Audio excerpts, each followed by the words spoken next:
एक घर में लगभग 50 से ज्यादा लोग जमा हो जाते हैं और उसमें एक पिता होता है जो अपने कभी बेटे के पैरों में पड़ करके माफी मांगता नजर आता है, तो कभी अपने बहू के पैरों में पड़ करके माफी मांगता नजर आता है, तो कभी वो दौड़ करके अपनी पत्नी के पैर पकड़ता है और उनसे माफी मांगता है, लेकिन वहां उसकी कोई सुनने वाला ही नहीं होता है।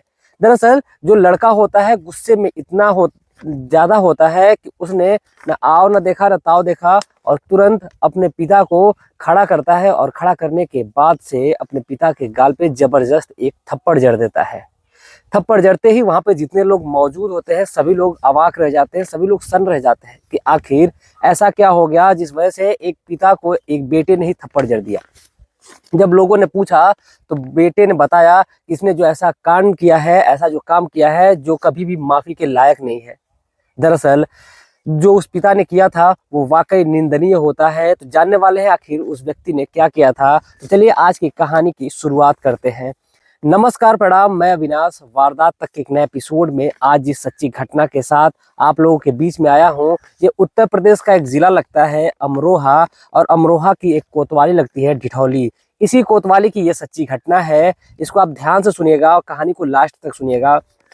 कहानी शुरू करूं, सच्ची घटना का जिक्र करूं उससे पहले जितने भी हमारे भाई, जितने भी हमारे बहन चैनल पे नए आए हुए हैं, उनसे विनती है, उनसे गुजारिश है कि चैनल को सब्सक्राइब करें और वारदात तक परिवार का हिस्सा बने। क्योंकि आज वीडियो बनाने का एक मेन मोटिव ये भी है बाहर, ताकि जो हमारा स्टूडियो है अभी उसमें कुछ काम चल रहा है, इसी वजह से वहाँ पर हो नहीं पाया है, मैं वीडियो नहीं बना पाया हूँ। इसलिए मैंने सोचा कि बाहर की हरियाली दिखाते हुए आपको वीडियो बनाऊं, ताकि आप लोगों को वीडियो देखने में भी अच्छा खासा फील हो। जो लोग हमारे भाई जो है वो बाहर रहते हैं, विदेश में रहते हैं, जैसे कुछ लोग हमारे जो भाई हैं, कभी कोई तमिलनाडु रहता है, तो कभी कोई सऊदी अरब है, तो कोई दुबई है, तो उन लोगों को ये चीजें देखने के लिए पीछे बहुत कम मिलेगी। जो आप लोगों को पीछे आप मेरा नज़ारा दिख रहा है, ये आपको देखने के लिए बड़ा ही कम मिलेगा। वहाँ जो होते हैं भाई हमारे जो बाहर विदेश में कमा रहे हैं, उनको ये नज़ारा नहीं दिखता है। तो मैंने सोचा कि आज की वीडियो उन भाइयों के नाम रहेगी जो लोग विदेशों में कमा रहे हैं, जो लोग अपने घर को छोड़ करके बाहर दो रोटी का जुगाड़ करने के लिए गए हुए हैं।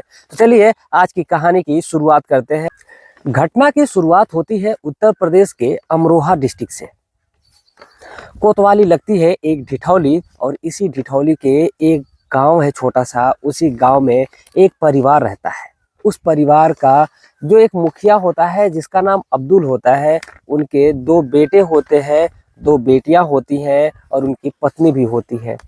दोनों बेटों की शादी उन्होंने उनकी उम्र के हिसाब से कर दिया था। दोनों बेटों ने अपने परिवार की जिम्मेदारियां उठा ली थी। घर में माता पिता का जो खर्चा है सारा कुछ उन्होंने उठा लिया था। वक्त के साथ साथ जो दोनों बेटे हैं अपनी अपनी पत्नियों को लेकर के वो मुंबई जैसी बड़ी सिटी में जा करके वहीं पर अपना गुजर बसर कर रहे होते हैं, अपना घर का खर्चा चला रहे होते हैं। सब कुछ बड़ा ही अच्छा चल रहा होता है। घर में जो माता है, पिता है और दोनों बेटियां हैं, ये दोनों रहती हैं वहीं पर, और ये लोग अपना भी अच्छा खासा गुजर बसर कर रहे होते हैं। घर में एक छोटा सा फंक्शन होता है और उसी फंक्शन में जो दोनों बेटे हैं अपनी अपनी पत्नियों के साथ घर में आते हैं। घर में आने के साथ साथ दोनों जो भाई हैं बेहद खुश होते हैं, क्योंकि दोनों जो थे वो बाहर तो गए हुए थे जरूर, लेकिन वहाँ पर अलग अलग जगहों पे वो लोग काम कर रहे होते हैं। फोन पे तो इनकी बातचीत हुआ जाया करती थी, और यहाँ पर जब घर पे आते हैं तो सभी लोग बहुत ज्यादा खुश होते हैं। जो उनकी पत्नियां थी वो लोग, और अपनी सास को पा करके, अपनी ननद को पा करके सभी लोग बेहद खुश थे। लेकिन जो सबसे उसमें एक शांत लड़की बैठी रहती थी, वो थी सबसे छोटी लड़की, जिसका नाम सलीमा होता है।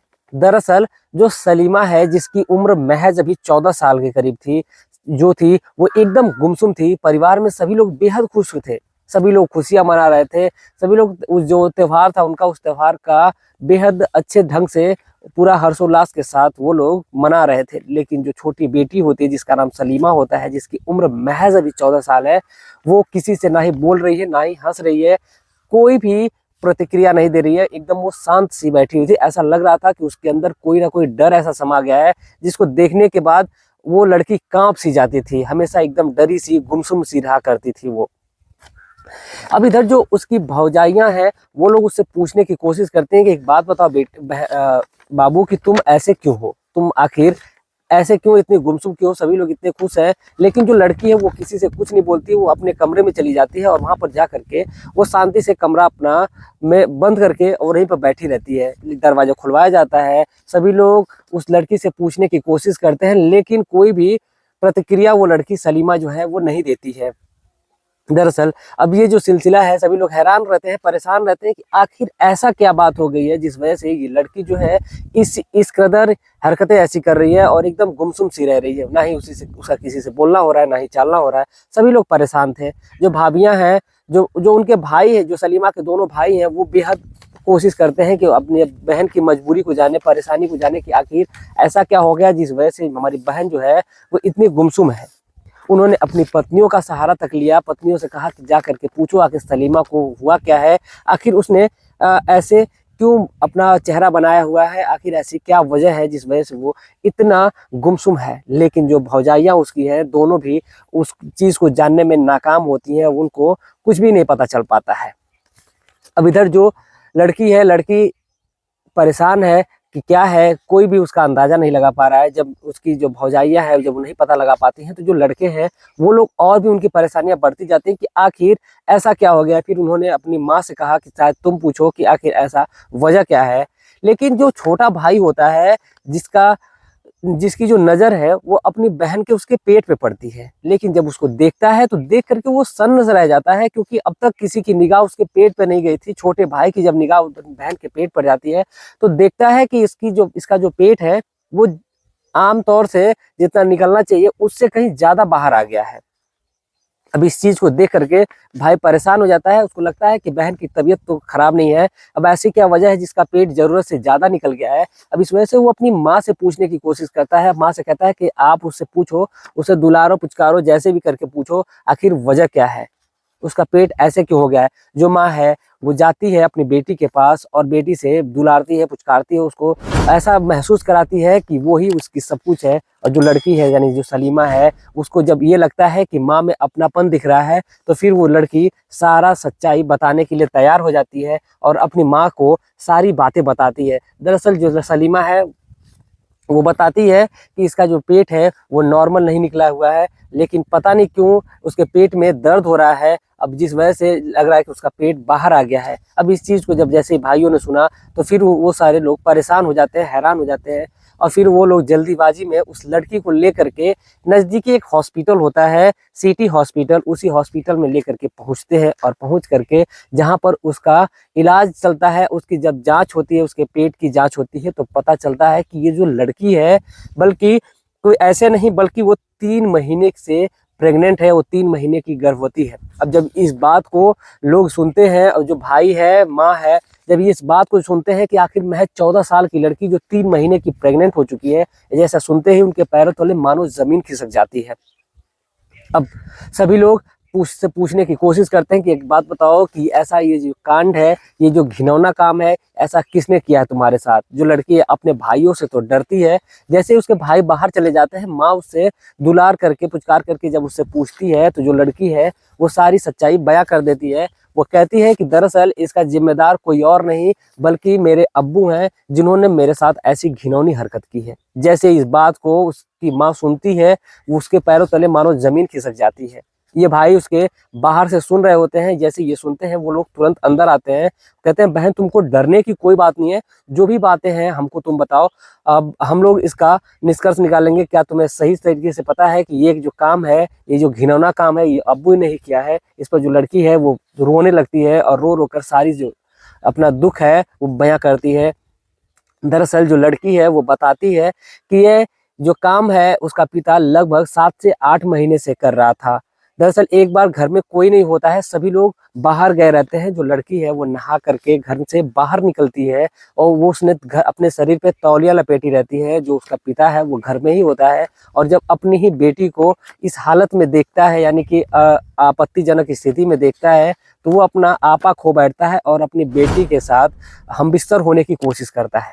लेकिन जो लड़की है जब वो मना करती है, इस बात का जब विरोध करती है, तो उसका पिता उसको मारता है, पीटता है और तब तक मारता पीटता है जब तक वो राजी ना हो जाए। अब इस चीज को लेकर के जो लड़की है वो परेशान हो जाती है और वो राजी हो जाती है। वो कर भी क्या सकती है, महज अभी 14 साल की जो लड़की है वो कर भी क्या सकती है, जब उसका जो पिता है उसके साथ आए दिन हैवानियत करता है। और ऐसा करते करते लगभग 6 महीने का दिन गुजर जाता है और जो लड़की है पता ही नहीं चलता है कि कब वो 3 महीने की प्रेग्नेंट हो जाती है। जैसे इस बात का भनक लगती है तो फिर वो परिवार वाले सदमे में आ जाते हैं। जो लड़की है वो यहाँ तक ये भी कह देती है कि उसका बाप कोई ऐसा वैसा व्यक्ति नहीं, बस एक हवसी दरिंदा है। और लड़की तो उसके पिता के जैसे ही उसका पिता घर में आता है तो फिर उसकी आहट से भी उसको घबराहट होने लगती है। वो बेचैन हो उठती है कि अब तो उसकी जो इज्जत है, जो उसके साथ हैवानियत का कांड होने वाला है, हैवानियत का खेल होने वाला है। इस चीज़ को जैसे ही भाई सुनता है तो सभी लोग सन्न रह जाते हैं। और उस लड़की को जब घर लाया जाता है तो घर में जब जैसे ही झगड़ा होता है तो फिर आस पड़ोस के जो लोग हैं वो लोग जमा हो जाते हैं। जैसे जैसे शोर का आवाज होती जाती है वैसे वैसे आस पड़ोस के लोग इकट्ठा होते जाते हैं। जब सबने ये वजह जानी कि ऐसा ये जो व्यक्ति है इतना इस कदर हैवान है कि इसने अपनी बेटी के साथ ही इतना घिनौना काम कर दिया। और सभी लोग कहते हैं कि एक काम करते हैं, इस मामले को यहीं पर दबा देते हैं, रफा दफा करने की कोशिश करते हैं। लेकिन जो लड़का है, जो बड़ा भाई है, वो कुछ सुनने के लिए तैयार ही नहीं था और वहीं भीड़ में अपने पिता को जोरदार थप्पड़ मारता है, फिर चप्पल निकालता है और अपने पिता को चप्पल से पीटने लगता है कि उसने ऐसी हैवानियत क्योंकि एक मासूम की जिंदगी के साथ खिलवाड़ किया है। सभी लोग मना करते हैं कि एक काम करते हैं, इस मामले को यहीं पर दबा देते हैं क्योंकि इसमें अपनी ही बदनामी है। लेकिन बड़ा भाई कुछ भी नहीं सुनता है, उसने तुरंत पुलिस में फोन इन्फॉर्म किया। जैसे ही मौके पर पुलिस आती है फिर पुलिस उस व्यक्ति को अरेस्ट करती है और अरेस्ट करने के बाद उस व्यक्ति को जेल में लेकर के जाते हैं। बाकायदा उस लड़की का जो मेडिकल है, मेडिकल चेकअप कराया जाता है और फिर उस लड़की को लड़की जो है अभी भी एकदम सदमे से बाहर नहीं निकल पा रही थी कि आके उसके पिता ने ऐसा उसके साथ कर दिया है। फिलहाल जो व्यक्ति है यानी कि जो लड़की का जो पिता है, पिता तो कहना ये अब उचित ही नहीं लग रहा है क्योंकि वो तो एक हैवान दरिंदा बन चुका था। वो अभी जेल की सलाखों के पीछे उसको डाल दिया गया है और ऐसे दरिंदों को सजाए मौत देनी चाहिए। हो सकता है तो उसको सजाए मौत भी मिल गई होगी। मौत तो अभी मिली नहीं होगी क्योंकि अभी उसकी सुनवाई चल रही है। आप क्या सोचते हैं इस पूरे घटनाक्रम के बारे में? अपनी राय जरूर दीजिएगा। साथ ही साथ जो वो लड़की है, लड़की का जो कोर्ट से मंजूरी ली जा रही है ताकि उसका अबॉर्शन करवाया जा सके और ताकि उसकी जो जिंदगी है वो सुधर सके। क्योंकि लड़की को अभी भी जो बाल सुधार गृह है उसमें रखा गया है ताकि वो जो लड़की है वो जो अपने दिमागी से तनाव से बाहर आ सके। लेकिन जो लड़की है अभी भी इस सदमे से बाहर नहीं आ पा रही है। फिलहाल जो बाल सुधार गृह है उन्होंने उस लड़की को परिवार के सुपुर्द कर दिया है वहां पर, ताकि वो लड़की जो है अपने परिवार में मिलजुल करके अपने गम को भूलने की कोशिश करेगी। लेकिन शायद अगर ये कोई ऐसा कांड कोई अगर बाहर का व्यक्ति करता तो शायद वो लड़की इस बात को भूलने में उसको आसानी होती, जल्दी वो भूल सकती थी। लेकिन ऐसा करने वाला कोई और नहीं बल्कि उसका पिता है जो उसी घर में रह रहा था। उससे उसको उबरने में बहुत ही ज़्यादा टाइम लग जाएगा। फिलहाल जो उसकी अबॉर्शन करवाने के लिए कोर्ट से मंजूरी ली जा रही है, जैसे ही मंजूरी मिलेगी उस लड़की की ज़िंदगी को संवारा जाएगा। वहाँ पे जो इंस्पेक्टर होते हैं सुनील चौधरी जी, उन्होंने इस बात की पुष्टि की है कि वो उस मामले की जांच में जुड़े हुए हैं और उस अपराधी को, उस दरिंदे को कड़ी से कड़ी सजा दिलाई जाएगी। चाहे जो भी हो जाएगा उस अपराधी को बख्शा नहीं जाएगा, वो कभी जेल से बाहर नहीं आएगा। उस लड़की को बाकायदा सभी लोग समझा रहे हैं कि ये जो दरिंदा है तुमको इससे अब डरने की जरूरत नहीं है। अब ये जेल की सलाखों के पीछे ही रहेगा, चाहे कितना भी ये कोशिश कर लेगा, कभी भी जिंदगी में ये जीवन में अपने जेल से बाहर नहीं आ पाएगा। इसको सजाए मौत ही मिलेगी। लड़की को ये आश्वासन सुन करके हो सकता है कि वो गम से सदमे से बाहर आए। फिर भी जो भी है हुआ है उस लड़की के साथ बेहद बुरा हुआ है। आप अपनी राय कमेंट में जरूर दीजिएगा कि ऐसे हैवानों के साथ क्या करना चाहिए। जाते जाते हमारे कुछ दोस्त हैं जिन्होंने कमेंट किया है, मैं उनके नाम आपके साथ शेयर करना चाहता हूं। कोमल पटेल जी हैं, दिनेश कुमार सरोज जी हैं, सुधीर कुमार गुप्ता जी हैं। इन्होंने कहा है कि अविनाश भाई आप मेरा नाम नहीं लेते, तो ऐसा नहीं है भैया, मैं आपका नाम जरूर लेता हूं। शायद हो सकता है कि कभी कभी बाई चांस छूट जाता है कभी कभी नाम। नरेंद्र सिंह जी हैं, सत श्री अकाल पाजी, आपने कमेंट करा, बेहद हमें खुशी हुई कि आप अपना प्यार और सपोर्ट आप पंजाब जैसे राज्य से हमें देख रहे हैं, ये बहुत बड़ी चीज है। ऐसे ही आप लोग अपना प्यार और सपोर्ट बनाए रखें। शत्रुघ्न सिन्हा जी हैं, देवेंद्र कुमार जी हैं, गजेंद्र सिंह जी हैं और लक्ष्मण ठाकुर जी। इन दोनों लोगों ने मुझे नंबर के लिए रिक्वायरमेंट करी है कि जो एक मैंने कहानी सुनाई थी पिछली, जिसने कुछ दिन पहले मैंने सुनाई थी, शायद वो 120 नंबर की कहानी रही थी और एपिसोड 120 था। उसमें मैंने एक डॉक्टर का जिक्र करा था, उसमें उनके नंबर देने की बात करी थी। तो मैं आपसे कहना चाहूँगा कि आज की वीडियो में आप जो कमेंट किए हैं, आपको वहीं पर आपके कमेंट के नीचे आपको उस डॉक्टर का नंबर मिल जाएगा, जहां से आप उन डॉक्टर से बात कर सकते हैं और अपनी जो समस्या है, यानी कि आपका कि अगर संतान नहीं हो रही है, आप हर जगह से वो हो चुके हैं, थक चुके हैं। ये कोई ऐड नहीं मैं चला रहा हूँ, ये मैं बस आपको बता रहा हूँ, जहाँ से ऐसे बहुत सारे लोगों को मैं जानता हूँ जिनको वहां से फायदा हुआ है। इस वजह से जो आप मेरे भाई हैं जो तांत्रिकों के चक्कर में पड़ जाते हैं, इधर उधर भटकते हैं, मैं उनसे बस यही कहना चाहता हूँ कि वो लोग जाकर के वहां से इलाज करा लें। शायद हो सके, भगवान की अगर कृपा हो, अल्लाह की कृपा हो, तो हो सके तो आपको फायदा मिल जाए। तो आप दोनों लोगों को नंबर वहां से मिल जाएगा, आप लोग उनसे बात कर लीजिएगा और बात करने के बाद जैसा वो कहेंगे आप लोग समझ लीजिएगा। इस पूरे घटनाक्रम को सुनाने का उद्देश्य हमारा किसी की भावनाओं को ठेस पहुंचाना नहीं है, बल्कि आपको जागरूक करना है, आपको सचेत करना है। आप जहां भी रहें स्वस्थ रहें, सुरक्षित रहें। चलिए मिलते हैं कल एक और सच्ची घटना के साथ। तब तक के लिए जय हिंद, जय भारत।